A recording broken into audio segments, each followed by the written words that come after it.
হে মুসা, আপনি আল্লাহর অনেক পছন্দের নবী।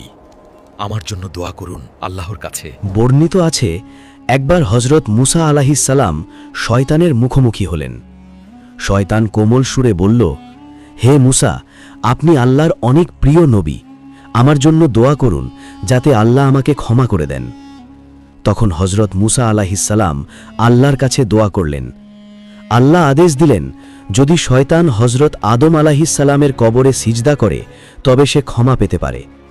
হজরত মুসা আলাইহিসসালাম এই বার্তা শয়তানকে জানালেন। কিন্তু শয়তান ক্রুদ্ধ হয়ে বলল, আপনি কিভাবে ভাবলেন আদম জীবিত থাকাকালে আমি তাকে সিজদা করিনি আর এখন তার কবরে সিজদা করব?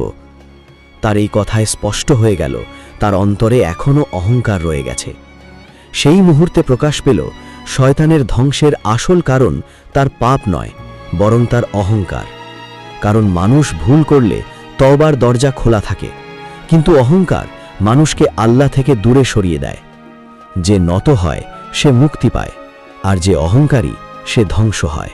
হে মুসা, আপনি আল্লাহর অনেক পছন্দের নবী। আমার জন্য দোয়া করুন আল্লাহর কাছে। বর্ণিত আছে, একবার হজরত মুসা আলাইহিসসালাম শয়তানের মুখোমুখি হলেন।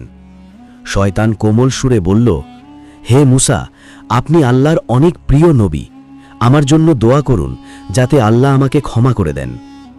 তখন হজরত মুসা আলাইহিসসালাম আল্লাহর কাছে দোয়া করলেন। আল্লাহ আদেশ দিলেন, যদি শয়তান হজরত আদম আলাইহিসসালামের কবরে সিজদা করে তবে সে ক্ষমা পেতে পারে। হজরত মুসা আলাইহিসসালাম এই বার্তা শয়তানকে জানালেন। কিন্তু শয়তান ক্রুদ্ধ হয়ে বলল, আপনি কিভাবে ভাবলেন আদম জীবিত থাকাকালে আমি তাকে সিজদা করিনি আর এখন তার কবরে সিজদা করব? তার এই কথায় স্পষ্ট হয়ে গেল তার অন্তরে এখনও অহংকার রয়ে গেছে। সেই মুহূর্তে প্রকাশ পেল শয়তানের ধ্বংসের আসল কারণ তার পাপ নয়, বরং তার অহংকার। কারণ মানুষ ভুল করলে তওবার দরজা খোলা থাকে, কিন্তু অহংকার মানুষকে আল্লাহ থেকে দূরে সরিয়ে দেয়।